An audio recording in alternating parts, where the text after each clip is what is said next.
Hey everyone, Felipe here. Welcome to another Tower of Saviors card review video. And in this video, I'll be doing a post-testing review of the collaboration seal with Ruruoni Kenshin.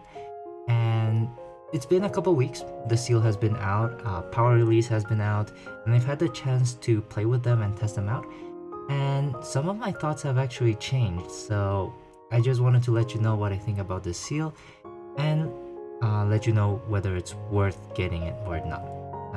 So yeah, I will not be covering the skills and attributes because I feel like I already did that for the base cards already. So without further ado, let's get started. And we're going to start with the 1% jackpot card, Kenshin Himura. And I do think he is going to be one of the best human leaders out there right now. And also has the potential of reaching very good damage and also staying relevant for a pretty long time. And this is because he is not a leader that locks you into just playing the collaboration seal. Yes, he does have certain buffs for just Ruruoni Kenshin members in his team skill and his active skill and his leader skill, but his team is open to any humans that you might run. And this is important because you have access to the 3 witches, so Circe, Medea, and Cassandra, which will increase your damage output even when the stage requires higher damage output as well. So that's why I say he's going to remain relevant. And the only reason why I think he is actually really good is because the Kaoru and Yahiko core that you can add into his teams, right? Yahiko and Kaoru are going to be amazing support cards for a Kenshin team, and I will even say that Kaoru is a must add to any Kenshin team, Kaoru Kamiya, because she not only gives you fixed or 5 enchanted attributes, which helps you break Wind Elemental Shield, all those shields and whatever. It also gives you 5 extra attacks for every Kenshin Himura, Kaoru, and Yahiko. And this is good because it also applies when you activate your Kenshin skill that increases your attack by 5 or increases your attack by 15. You will still launch those extra 5 attacks and still be able to deal a crap ton of damage. And not only that, this skill has 100% uptime for a Kenshin team. Every time you activate it, you get a -4 CD, and then you can activate it again, get another -4 CD, and activate it again, which means you have a permanent uptime on a fixed board or fixed half board with 5 attributes and 5 extra attacks on your team. And that is really good.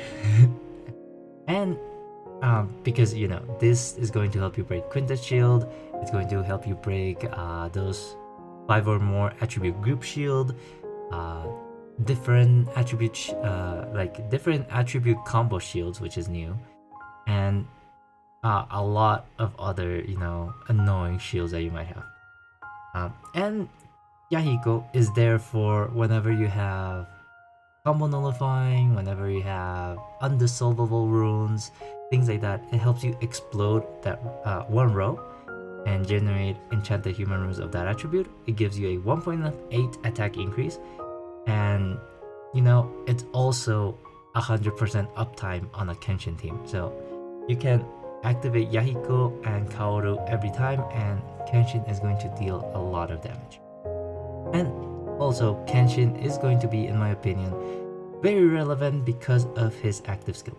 His active skill is really good and definitely worth having, because you get extra combos, 5 extra attacks of 1 attribute each. You get a ×50 nuke that you can even boost with Kaoru, break initial shield, anti-rune shield, remove tornado, remove lasers, and also defensive skill. So as a member, I think Kenshin Himura is going to be a pretty good card as well. So all in all, I still think this seal can potentially be skipped because it is very human focused, and a lot of the collaboration cards are always going to be humans. But in terms of mono-human teams out there, I do think Kenshin Himura is the best one so far. With a Yahiko and Kaoru core, makes it really easy to beat a lot of stages. And you can add 2 more utility like Circe, Medea, that can help you with recovery shields or anti-recovery shields or combo puzzle shields, things like that. And it's going to be really good. And these active skills are pretty good. Ryu Sosen and Ryu Suisen are one of the best nukes out there. And just keep in mind that Kenshin also has the ability to reduce his cooldown by 1 every round, even if you don't dissolve runes by doing the slashy slash thing. So all in all, I do think he is pretty good. In terms of Hajime Saito, he is also he's okay. He does good damage. His mechanic is also pretty interesting. I think he also benefits a little bit from Kaoru, just because Kaoru can still activate her skill every single round and give you 5 attributes every round. But I think he is honestly not bad, but Kenshin severely outclasses him. He does have a lot going on for him, like a initial snipe and initial gash, or whenever you enter the stage, which is really good because the Kenshin collaboration team skill gives you extra damage to gashed enemies. So the fact that he can passively give you that is going to be really nice. In terms of Sanosuke Sagara, he is just okay. I haven't really played much with him. And if I did, his multipliers is actually kind of just okay, honestly. And unless there's a stage tailored for him, I don't think he really shines that brightly, and I don't think he's going to benefit your inventory as much as Kenshin or Hajime. But yeah, in terms of the non-jackpot cards, Kaoru is a must-get if you are playing a Kenshin team. Same with Yahiko, they are both must-gets if you're playing a Kenshin team. Megumi Takani is also really good for Kenshin teams because of the restoring crack positions. In the most recent ultimate stage, she was very clutch to get rid of those crack positions. But other than that, she doesn't really benefit you that much because, she doesn't give any damage increase or anything like that. But she does offer very situational utility that is pretty helpful when the stage calls for. And Tsubame Sanjo, it gives you time tunnel and extra attack for Kenshin members. But honestly, with a Kaoru and Yahiko core, you don't really need time tunnel because you have a fixed board or fixed half board, which is always super easy to clear. So I don't really see a need for time tunnel for a Kenshin team at all. But yeah, so honestly, not a bad seal to pull if you don't have a good human team yet. Especially if you go for Kenshin. And you might be wondering, it's a scam because you need to power release Kenshin, and so you need 2 copies. So here's the thing, I don't think Kenshin needs to be power released at all, actually. His base form is honestly good enough. And let me show you. Let's compare side by side Hitokiri Batosai with Kenshin Himura, right? So admittedly, you are getting a powerful leader if you power release. You get basically, honestly, it's hard, right? Hitokiri Batosai is a very selfish leader, and it kind of works with the anime theme going on there. But as a leader and looking forward into the future, it is not a good investment to power release your Kenshin Himura. Because, the leader skill doesn't really... Overall, it actually doesn't improve. So you get a times 10 that's the same, but this is a team-wide buff, right? Itokiri Batosa is getting a times 200 multiplier, but that's just going to be one copy of it. 2 if you're on Dual Leader and I. Your other 4 members are going to be hitting like wet paper towels, because you get a times 10 and a times 1.5, so that's a times 15, and that's nothing. On the contrary, if you look at Kenshin Himura's skill, no shoot, I am not. There we go. On the other side, if you are looking at the Kenshin Himura team, this is going to be a times 130 for everyone, and a times 200 for 2 members is not as good as a times 130 for 6 members. And the combo count increase is only +6. The combo count increase here is 10, and you also get EX combo, which gives you even further damage. The only thing going on for this is that you are breaking duo, trio, quartet, and quintet elemental shield passively on your leader skill, which is kind of nice, but overall damage-wise, Kenshin Himura benefits better your entire team. So yeah, in terms of the team skill too, you're not getting that much stuff, right? Because Hitokiri Batosa is the only one that gets skill cooldown reduction, while Kenshin gives everyone from the collab a 0 skill cooldown reduction, which means that you can activate Yahiko and Kaoru from the get-go.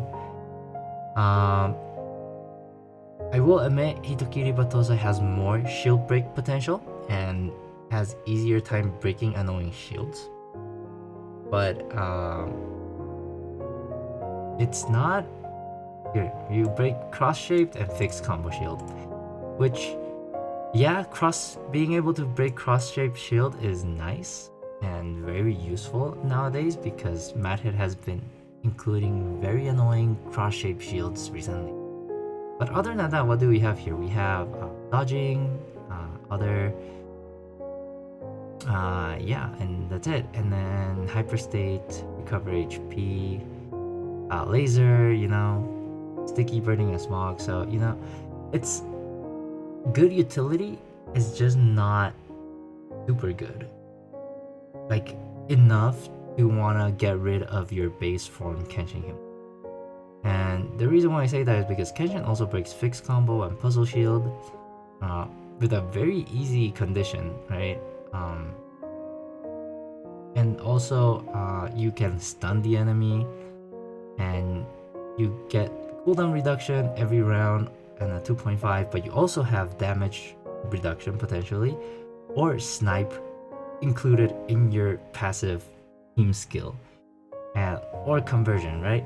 So you are missing out on all those benefits, and you're also missing out on Kaoru and Yahiko. Well, not Yahiko, but Kaoru you are missing out on, because her extra attacks do not mention Hitokiri Batosai in her skill, which means that you don't have that extra 5 attacks for your Kenshin, and your damage is going to fall down. And because of that, I don't think as a leader he is going to be that much beneficial. The other thing is that his playstyle for Hitokiri Batosai revolves around a water and heart dissolve gameplay. So you only want to dissolve 2 types of runestone in the first batch, which is going to be water and hearts.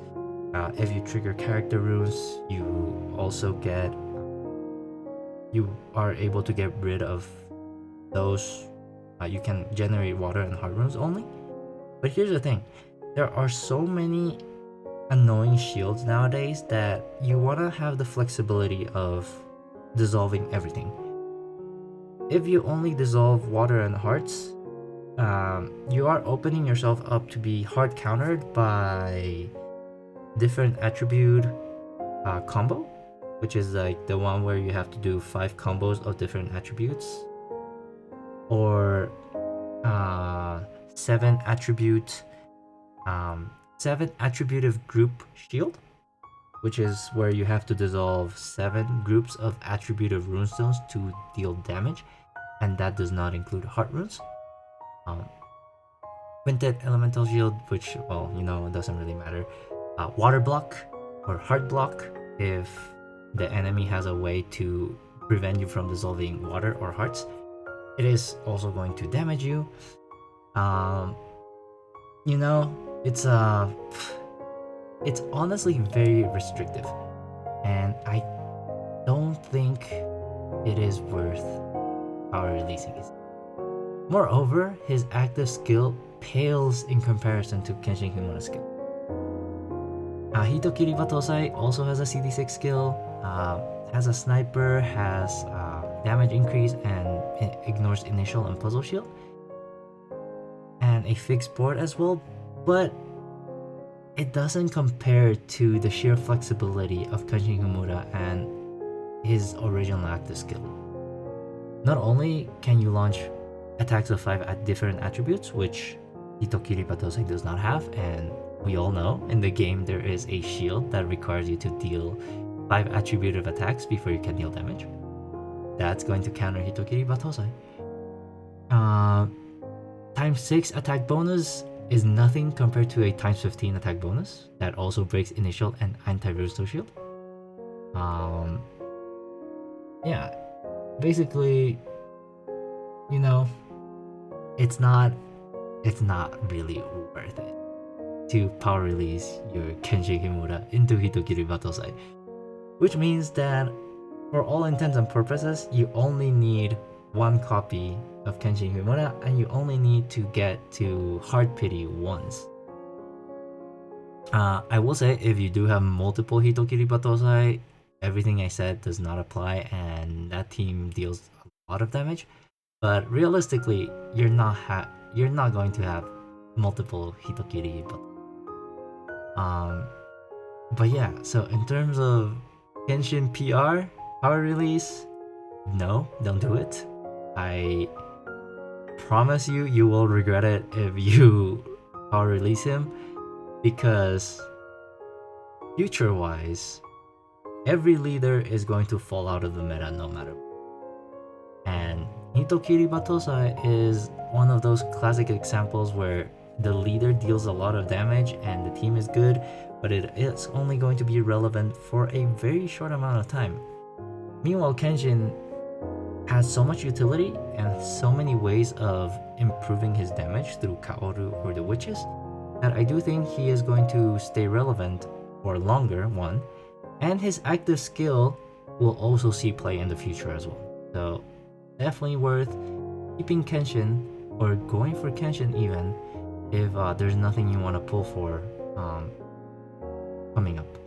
I don't know if we have any black gold cards soon, so this might be a good time to get Kenshin Himura if you are lacking human leaders. Otherwise, I'd say Prometheus, Nero, Panjinlian will be able to carry you through most of the game anyways. So, if you want a good human leader, Kenshin is a really good one. Now, in terms of Wolf of Miyu Hajime Saito, he is kind of complicated. I do think he is a slight improvement from Hajime Saito regular. His multipliers are higher, but there are certain differences that I still prefer regular Hajime Saito over Wolf of Miyu. First of all, Wolf of Miyu does not snipe every round, so you are missing out on that extra sniper. And you only gash enemies after your leader attacks. Meanwhile, regular Hajime Saito will gash the enemies on entry, so you will always be able to have that effect going on. Moreover, I do think Hajime Saito's condition is going to be easier to fulfill. I do think Wolf of Miyu has more combos. Has an easier time generating combos because you can fulfill the condition multiple times. Meanwhile, regular Hajime Saito has a very easy condition, which is dissolving a straight line or a full column or a full row, which is honestly pretty easy, and it gives you a +5 combo count and a ×3 team attack bonus. Which is something you don't see in Wolf of Miyu's team skill this times 3 team attack, which honestly it hurts to not have that, especially because it's such an easy con. Same thing with fixed combo shield and anti-rostom shield first batch. It is really nice to have that on regular Hajime Saito, and that cooldown reduction allows you to spam your active skill more often, which Hajime Saito has a really good active skill, all things considered. And speaking of his active skill, the regular version has a better active skill. They both release, they both reduce recovery, they both generate a fixed board. So all things are the same. Wolf Amiibo will snipe enemies or will reveal invisible enemies, which is very nice moving forward. But here's the thing, right? Wolf Amiibo will deactivate any non-Ruruoni Kenshin members, which means that if you want to use him in the future, it will only be Mibu launching the attack if you're not running a Kenshin team, right? However, that's not much of an issue because your self-attack increases by 7, and the character's nuke deals damage regardless of initial shield and enemy-specific damage reducing resistance. And that one's the big one, right? Because enemy damage reducing resistance is one of the best shields to ignore. And so if you can nuke it with Wolf Amiibo, that is going to be good. But Hajime Saito does not limit your team to only launching attacks if they're not Rurouni Kenshin. And not only that, you generate a fixed sky drop below him and below any Rurouni Kenshin members. But you also mitigate scorching damage by 80%, and that is huge, especially for a lot of teams that do not have access to scorching ignore. And you don't even have to run him in a human team, you can just slot him anywhere because his active skill is going to be pretty universal. The release of lock skills is universal, the fixed word is universal, the recovery is universal. Scorching damage is reduced by 80% in a non-Kenshin team, which is honestly enough to make you survive a lot of scorching damage. And so I do think Hajime Saito regular is going to be more beneficial than Wolf Amiibo because the things that Wolf Amiibo ignores, both in his leader skill and active skill, can be dealt with other cards. So scorching is more situational, so having that is better.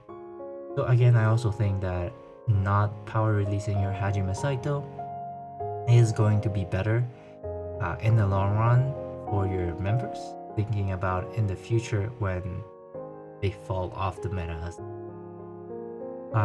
But yeah, so all in all, I think the 2 power release cards are not great, definitely not worth power releasing and not using your resources for it.